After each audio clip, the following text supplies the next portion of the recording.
اسی عبادت کو ہے جو یہ سمجھ کے کیا جائے کہ میرا رب لائق عبادت ہے، میں اس لیے عبادت کر رہا ہوں، وہ بڑا اعلیٰ درجہ ہے عبادت کا۔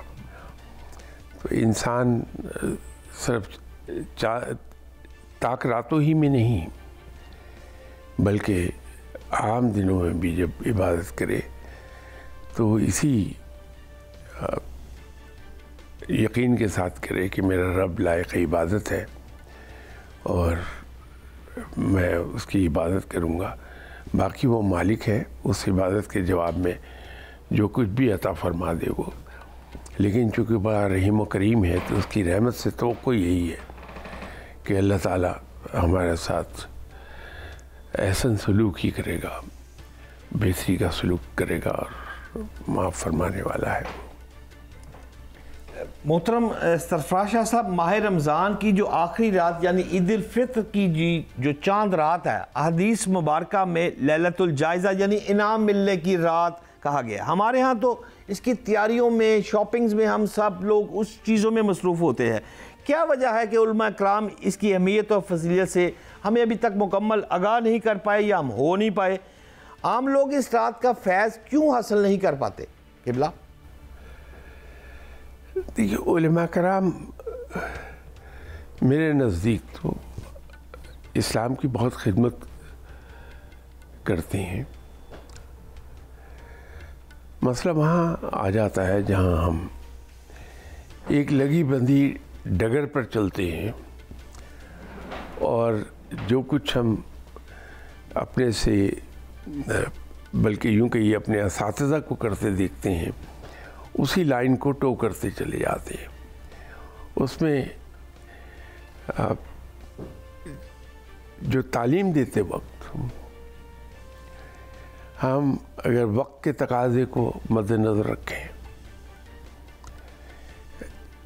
آڈینس جس کو ہم ٹارگٹ کر رہے ہیں ان کی سائیکی کو مد نظر رکھیں، اس کے مطابق بات کر لیں، تو شاید یہ شکایت جو ہمیں ہوتی ہے کہ ہم مسجد کے منبر کو، جو بہت بڑا ماس میڈیا ہے، وہ اس سے زیادہ ایفیکٹو میڈیا کہیں نہیں ہے، ایگری، اس ماس میڈیا کو ہم ایفیکٹولی استعمال کر لیں اور مسلمان امہ کو اس طرف کو بلائے جس طرف دین ہمیں لے جانا چاہتا ہے۔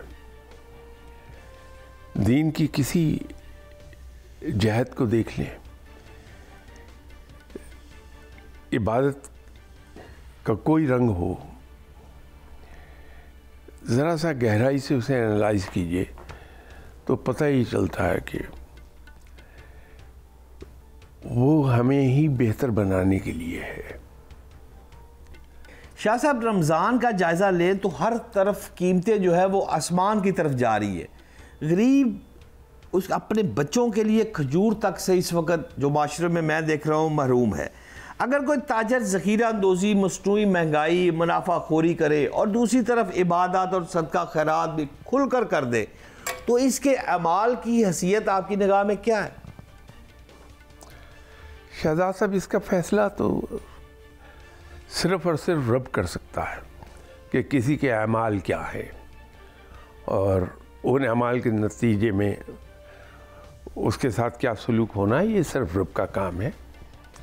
ہم انسان نہیں دیکھ پائیں گے کہ ہماری نظر ان ڈھکے چھپے موٹیوز کی طرف نہیں جائے گی جو اس کے پیچھے ہوں گے۔ ہم ظاہر کو دیکھ کے فیصلہ کر دیں، گنہگار ہم ہو جائیں گے۔ اس لیے وہ تو میں عرض نہیں کروں گا، لیکن یہ میں ضرور ایک طرف آپ کی توجہ دلاؤں گا۔ بڑے زمانے سے ہم سنتے بھی آئے تھے اور ذاتی تجربہ بھی ہوا تھا کہ وہ ممالک جس میں مسلمانوں کی تعداد اچھی خاصی ہے، یورپین ممالک، وہاں پہ رمضان کارنر بڑے بڑے سٹورز میں علیحدہ لگا دیے جاتے ہیں جس پر ڈسکاؤنٹڈ ریٹ ہوتا ہے۔ درست۔ دل میں فطری امر ہے کہ یہ خواہش پیدا ہوتی تھی کہ ہمارے ملک میں ایسا ہو جائے. ہمارے یہاں رمضان کے آنے سے پہلے ہی قیمتیں ایک ہفتہ پہلے بڑھ جاتی ہیں. اس سال بڑی خوشی ہوئی سن کر, مجھے تجربہ تو نہیں ہوا لیکن خوشی ہوئی کہ کچھ جگہوں پر رمضان ڈسکاؤنٹ دے دیا گیا. یہ رمضان بازاروں کی صورت میں نہیں, نہ صرف یہ بلکہ کچھ سٹورز ہیں. سنا جی, میں نے جیسے عرض کیا میرا ذاتی تجربہ نہیں ہے لیکن سننے میں یہ آیا تھا کہ کچھ سٹورز نے رمضان کی سیل اپنے یہاں لگا دی. اللہ تعالیٰ یہ جذبہ ہمارے اندر اور بیدار کر دے کہ ہم کم از کم رمضان کا ایک مہینہ صرف اپنی کاسٹ پرائز پر ہی چیزوں کو فروخت کر دیں کہ رب راضی ہو جائے. تو امید رکھنی چاہیے چیزیں بہتری کی طرف ضرور جائیں گی. میں شاید فطرتاً آپٹیمسٹک ہوں, اور مسلمان تو ویسے بھی مایوس نہیں ہوتا کہ اللہ کی رحمت سے مایوسی کفر ہے. میں تو پر امید ہوں کہ اگر چند ایک لوگوں نے اس دفعہ کیا تو اگلے سال اس کی تقلید میں اور دوسرے بڑے بڑے سٹور بھی کر لیں گے. ٹھیک فرما رہے ہیں شاہ صاحب. ناظرین, ایک شارٹ بریک پر جا رہا ہوں, اور شارٹ بریک پر واپسی پر میں آقا سرفراز شاہ صاحب سے یہ جانوں گا کہ پاکستان میں جمہوریت, پارلیمانی نظام, صدارتی نظام یا پھر فوجی حکومت پاکستان کے لیے کون سی بہتر ہے. یہ بات ہم شاہ صاحب سے آگے پوچھتے ہیں. ایک شارٹ بریک, میرے ساتھ رہیے گا.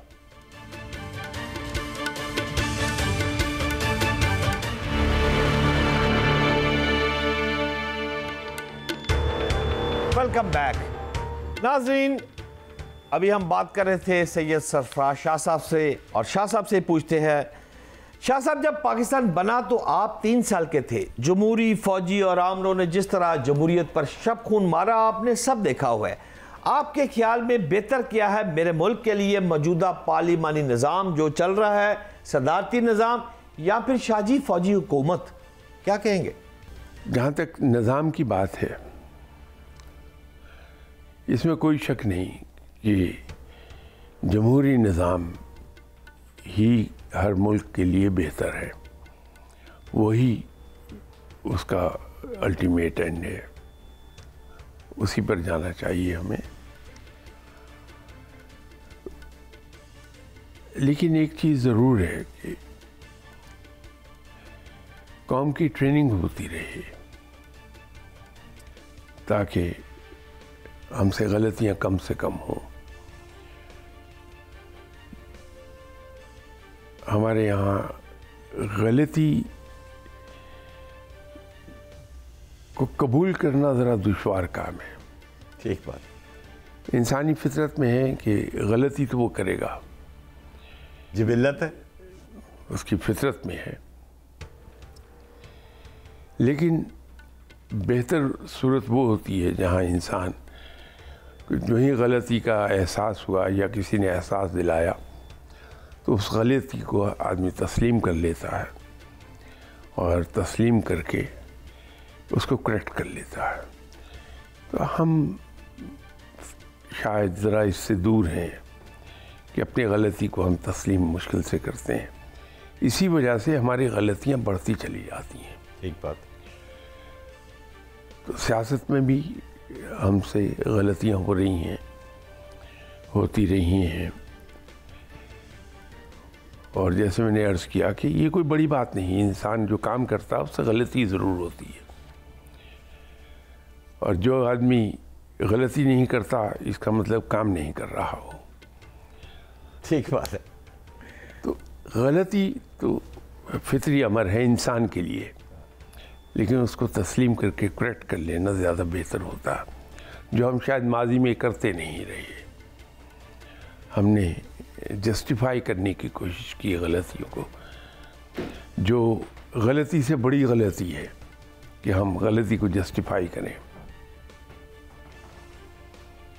شاہ صاحب ٹھیک فرما رہے ہیں آپ. میں اگلا سوال آپ سے یہ جاننا چاہوں گا, اسلامی ممالک کی تنظیم OIC کے مطابق اسلامی ممالک کی جو تعداد میرے پاس آ رہی ہے وہ 57 کے قریب آ رہی ہے, مگر سب سے زیادہ شاہ صاحب سچ, ایمانداری, یہ تو جاپان اور جاپانی جو ہے وہ سب سے آگے گزر گئے ہیں, اور سچائی اور ایمانداری کا اتنا بڑا زوال مسلم امہ پر, اس کی وجوہات کیا ہے شاہ صاحب؟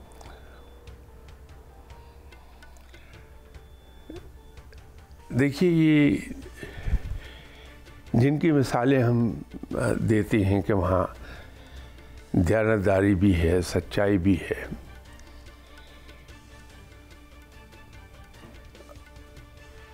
میں نے کچھ تھوڑی سی اسٹڈی کی ہے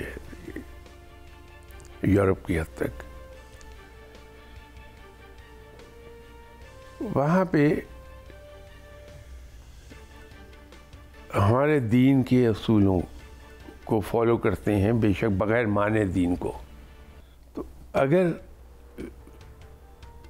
دوسرے لوگوں نے اپنا لیے وہ اصول اور اس پہ چل کے اس کے پھل کھا رہے ہیں,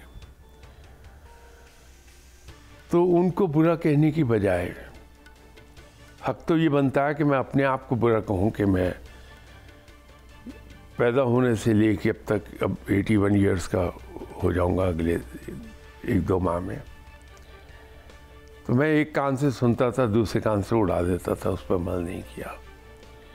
لیکن وہ شاباش ہے ان لوگوں پر کہ اس دین کو نہ مانتے ہوئے بھی وہ ان کے کچھ اصولوں پر عمل کر رہے ہیں. مسئلہ وہاں آ جاتا ہے, اور یہ انتہائی تلخ بات آپ سے عرض کرنے لگا ہوں, اس کے لیے میں پہلے سے معافی چاہتا ہوں آپ سے بھی اور آپ کے قائرین سے بھی. ہمارے یہاں ایک عجیب رواج پڑا ہے پچھلے 30-40 سال میں کہ ہم بلند بانگ دعوے کرتے ہیں, اپنی گفتگو میں بڑے موٹے موٹے الفاظ استعمال کرتے ہیں, اور لوگوں کو کنونس کرنے کے لیے بڑی اونچی آواز میں بات کرتے ہیں. تو جتنا ہم دکھاوے کی طرف چلے گئے اتنے ہی عمل سے دور ہوتے چلے گئے. آج الحمدللہ اللہ کا کرم ہے کہ دینی پروگرام بھی نشر ہوتے ہیں ٹی وی پر, ریڈیو پر, گلی گلی محلے محلے درس و تدریس دین سے متعلق ہوتی ہے, لیکن اس پہ عمل کم ہوتا ہے چلا گیا. تو ہمیں عمل کی طرف جانا پڑے گا. I'm sorry, بڑی تلخ بات کی عرض کی میں اس کے لیے پیشگی معذرت چاہتا ہوں, لیکن واقعہ یہی ہے جو میں نے عرض کیا. اور معاملات میں بھی آپ دیکھ لیجئے کہ ہم لمبی چوڑی تقریریں کرتے ہیں, بڑے بڑے خوبصورت الفاظ, بڑے موٹے الفاظ وہ استعمال کرتے ہیں, لیکن روح اس میں سے غائب ہوتی ہے. شاہ صاحب درست فرما رہے ہیں. میں آپ کو شاہ صاحب ایک اور سوال پہ لے کے جانا چاہتا ہوں. امام ابو حنیفہ کا قول ہے جو علماء دین بادشاہوں کی چوکھٹ پر جائیں ان کے ایمان پر شک کیا جا سکتا ہے, اور ایسا ہی جو قول امام زین العابدین رضی اللہ عنہ کے نام سے بھی منسوب ہے, جو علماء بادشاہوں کے دربار میں جائیں ان سے دین نہ لے. قبلہ آپ کی نظر سے یہ چیز گزری ہے تو پھر آپ کی اس پہ کیا رائے ہے؟ شہزاد صاحب, میں اس پوزیشن میں نہیں کہ کسی شخصیات پر کہیں کامنٹ کر پاؤں. وہ میرے اپنے اندر اتنی خامیاں ہیں, اتنا چھوٹا آدمی ہوں میں کہ کسی کے بارے میں کوئی بات کرنے کی پوزیشن میں نہیں ہوں. لیکن یہ بات درست ہے کہ جو وتیرہ رہا ہے علماء کا, جیسے جناب حضرت امام ابو حنیفہ رحمۃ اللہ علیہ, اب انہیں قاضی کا عہدہ پیش کیا گیا تو معذرت کر لی, اس کے نتیجے میں سختی بھی صحیح. جتنے بھی علماء جن کے بارے میں ہم پڑھتے ہیں یا ہمیں موقع ملتا ہے پڑھنے کا، ان کے بارے میں ایک یہی چیز سامنے آتی ہے کہ وہ لوگ حکمرانوں کے در سے دور رہے ہیں، وہ کبھی حکمرانوں کے پاس نہیں جاتے۔ شاید اس کی وجہ یہ ہے کہ جب ہم حکمرانوں سے ملتے ہیں تو ہمارے اندر حرص اور طمع پیدا ہونے لگتی ہے، اور عالم ان دونوں چیزوں سے پاک ہوتا ہے، مبرہ ہوتا ہے۔ ایسی بہت سی ایگزامپلس مل جائیں گی کہ ان لوگوں پہ سختی بہت ہوئی کہ وہ کسی طرح کوئی درباری عہدہ قبول کر لیں، نہیں کیا انہوں نے قبول۔ اور جناب حضرت امام زین العابدین رحمۃ اللہ علیہ صاحب کا بھی فرمان آپ نے پڑھا، جناب حضرت امام ابو حنیفہ رحمۃ اللہ علیہ صاحب کا بھی۔ تو صاحب علم ہمیشہ حکمرانوں سے دور رہتے ہیں۔ درست کہہ رہے آپ۔ ناظرین، ایک شارٹ بریک پر جا رہا ہوں، اور واپس میں قبلہ محترم سید سرفراز شاہ صاحب سے محمد شہباز شریف اور پاکستان تحریک انصاف کے بانی چیئرمین عمران خان کے متعلق 2 سوال پوچھنے کی جسارت کروں گا۔ میرے ساتھ رہیے گا۔ Short break.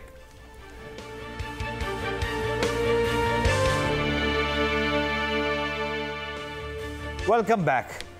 قابل احترام سرفراز شاہ صاحب، پاکستان تحریک انصاف کے بانی چیئرمین عمران خان کی آپ دوستوں کے ساتھ صلح دیکھ رہے ہیں، اور کیا ان کو ریلیف ملتا آپ کو رواں سال میں کچھ نظر آ رہا ہے؟ میرا خیال ہے کہ شاید towards end of this year کوئی بہتر صورت پیدا ہونی چاہیے۔ اور دوستوں کے ساتھ صلح ہو جائے گی پھر؟ سیاست میں نہ کوئی دشمنی ہوتی، نہ کوئی لڑائی، نہ کوئی دوستی، نہ کوئی رشتہ داری۔ وہاں تو مہذب قوموں میں تو صرف ملکی مفادات کے تحت ہی فیصلے کیے جاتے ہیں۔ قابل احترام شاہ صاحب، مسلم لیگ نون کی رکن اسمبلی ایک دفعہ میرے آفس آئی، اور انہوں نے مجھے گفتگو میں کرتے ہوئے، میں چاہوں گا کہ آپ نام پوچھیں گے تو میں بتا دوں گا، ورنہ نام نہ پوچھے تو آپ کی مہربانی ہوگی۔ گفتگو آف دا ریکارڈ ہو رہی تھی میری ان کے ساتھ، تو انہوں نے مجھے کہا کہ prime minister of Pakistan Shehbaz Sharif ہوگا اور چیف منسٹر پنجاب حمزہ شہباز صاحب ہوں گے، اور آپ کے حوالے سے انہوں نے مجھے بات کی۔ یہ اس وقت کی بات ہے شاہ صاحب جب تحریک عدم اعتماد جو تھی وہ اپنے زوروں پہ تھی، اس وقت آپ نے ان کو کہا۔ شاہ صاحب میں آپ سے پوچھنا یہ چاہتا ہوں، پھر بعد میں نے دیکھا بھی کہ حمزہ شہباز شریف، حمزہ چیف منسٹر پنجاب بنے اور prime minister of Pakistan Shehbaz Sharif بنے، یہ میں نے دیکھا۔ پوچھنا آپ سے قبلہ یہ چاہتا ہوں کہ ایک انسان یہ بات کیسے کر سکتا ہے؟ شاہ صاحب، ہاؤ اٹ پاسبل؟ وہ بیوقوف آدمی بغیر سوچے سمجھے زبان سے بات نکال دیتا، تو یہی حال میرا بھی ہوا۔ وہ ایک عجیب اتفاق ہو گیا ہوگا کہ وہ دونوں صاحبان آ گئے، ورنہ کوئی سوچ سمجھ کے کی گئی بات نہیں تھی۔ یہ تو بیوقوف آدمی اصل میں چاہتا ہے لوگ اسے عقل مند سمجھ لیں، تو اس سلسلے میں بہت سی باتیں زبان سے وہ نکالتا رہتا ہے۔ تو ایسی ایک حماقت مجھ سے بھی ہو گئی، تو وہ کہہ دیا ہوگا، مجھے یاد نہیں کہ میں نے ایسا کہا تھا، لیکن اگر کسی نے کوٹ کیا ہے میرا نام تو ظاہر ہے کوئی شریف آدمی غلط کیوں کوٹ کرے گا۔ تو لیکن وہ اس کو میری بیوقوفی سمجھ کے اپیل ہے میری کہ معاف کر دیا جائے۔ ٹھیک ہے شاہ صاحب۔ شاہ صاحب، پاکستانی قوم کو تقسیم در تقسیم کیا گیا، ذمہ داران یا ہم صحافی، جرنلسٹ، یا پھر یہ سیاستدان اور ہمارے علماء اکرام، کون تقسیم کر رہا ہے شاہ صاحب؟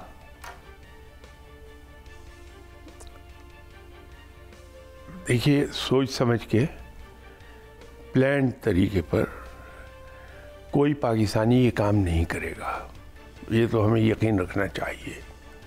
انجانے میں نادانستہ طور پر کچھ ہو جائے تو اس کا کچھ کہا نہیں جا سکتا، وہ کسی سے بھی غلطی ہو جائے گی۔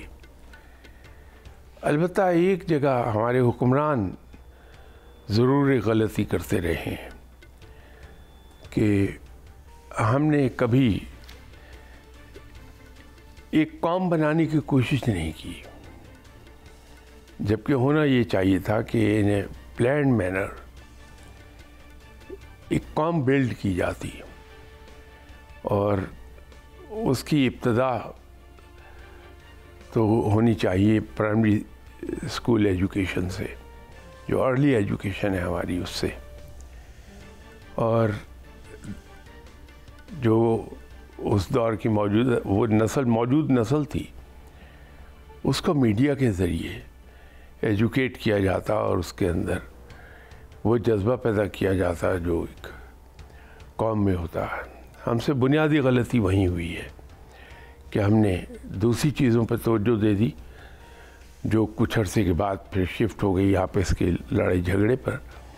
ہم نے اس پہ کبھی غور نہیں کیا، نہ اس پہ توجہ دی کہ ایک قوم بننا ضروری ہے، اور اگر اس پہ کام ہوا ہوتا تو آج 90% قباحتیں جو اس کو ہم فیس کر رہے ہیں وہ شاید موجود نہ ہوتی۔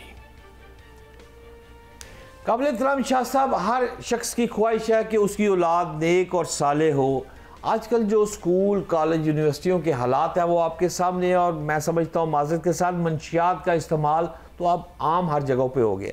ہر میری ماں جو ہے وہ پریشان ہے اپنی اولاد کے لیے، اپنی بیٹی کے لیے، اپنے بیٹے کے لیے۔ تو آپ رہنمائی فرمائیں کچھ ان ماؤں کے لیے کہ وہ اپنے بچوں کے لیے خیر و عافیت کے لیے کوئی وظیفہ پڑھیں، کس طرح کریں، کیا کریں، کچھ رہنمائی کریں۔ وظائف سے قومیں نہیں بنا کرتی، یہ محنت اور وہ بھی پلانڈ وے میں،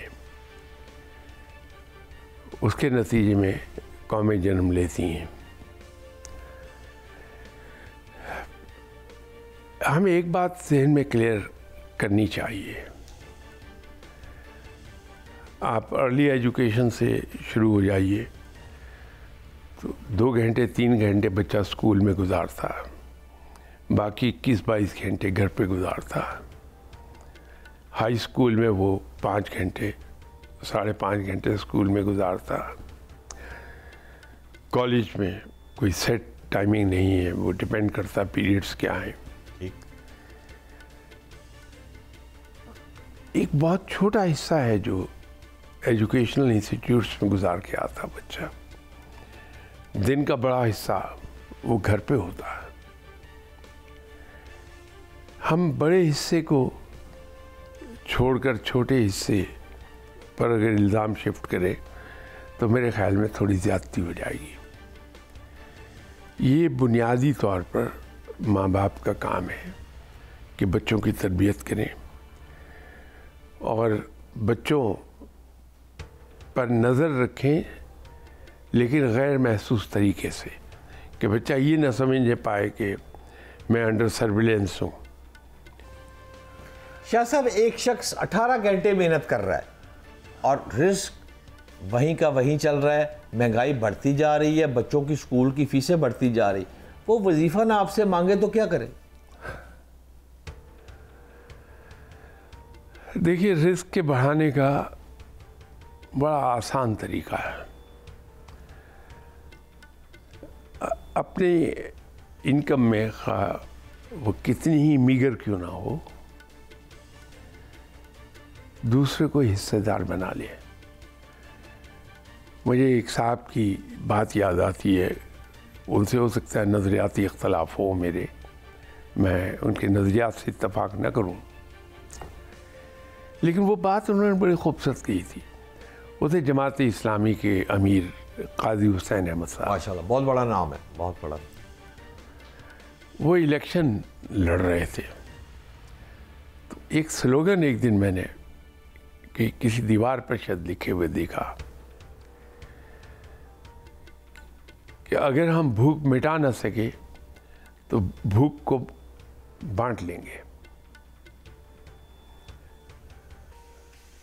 اب یہ اتنی خوبصورت بات تھی کہ ہم بھوک بانٹ لیں گے، کہ اگر میری بھوک 4 روٹی کی ہے اور مجھے صرف 2 روٹی میسر آئی ہیں تو میں اس 2 روٹی میں سے بھی 1 روٹی دوسرے کو دے دوں، تو یوں میں اپنی بھوک بانٹ رہا ہوں۔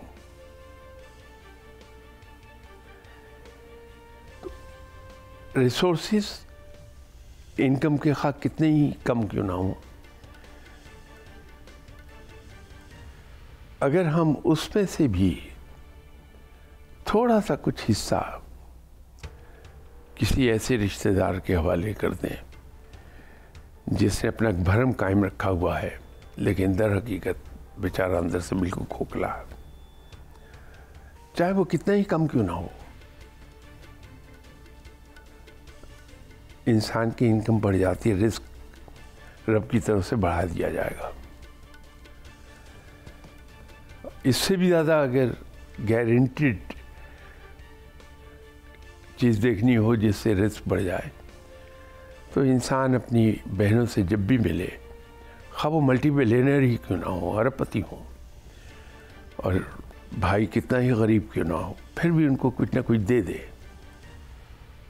یا ان کے گھر جائے تو کچھ نہ کوئی چیز لے جائے، چاہے بسکٹ کے 1 پیکٹ لے جائے، رزق بڑھ جاتا ہے۔ تو ہم ادھر کو چلیں جو پریکٹیکل وے ہے بجائے وظائف کے۔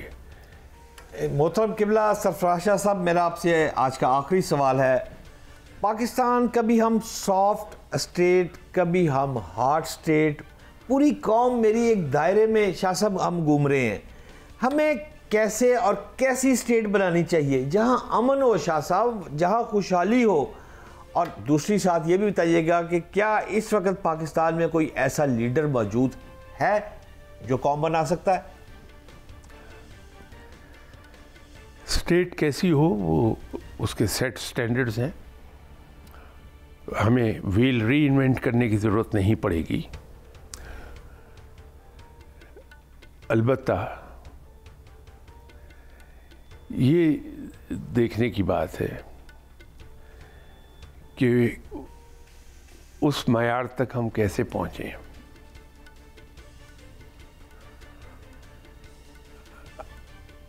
آپ یہ دیکھیے کہ جب ہم ڈس آنیسٹی کی، کرپشن کی بات کرتے ہیں، ہمارے ذہن میں صرف اور صرف ایک ٹائپ آف کرپشن ہوتی ہے، وہ ہے مالی کرپشن۔ جبکہ یہ مالی کرپشن اتنا بڑا نقصان آپ کا نہیں کرتی۔ جب ہم انٹلیکچولی ڈس آنیسٹ ہو جائیں، انٹلیکچولی ڈس آنیسٹ ہونے کا جو نقصان ہے وہ بے پناہ ہے۔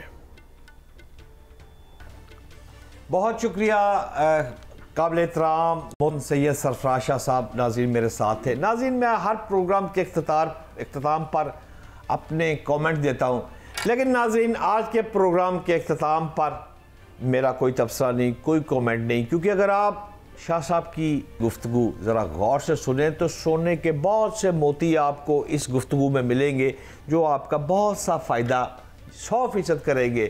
لیکن اس کے ساتھ ساتھ جو شاہ صاحب نے بات کی، رمضان کی سیل والی بات، پوری دنیا میں سیلیں لگتی ہیں، کرسچن کمیونٹی کیا کر رہی ہے، اور پاکستان میں اگر یہ چیز آگے بڑھ رہی ہے تو اس پر ہم سب بہت خوش ہیں، اور تمام اس پروگرام کے توسط سے ان تمام تاجروں سے درخواست کروں گا کہ ازراہ کرم، نظر کرم، میرے پاکستان میں بھی رمضان میں سیل آگے بڑھنی چاہیے اور یہ سلسلہ اور تیز ہونا چاہیے۔ آج کے پروگرام کے لیے اتنا ہی۔ پاکستان زندہ باد۔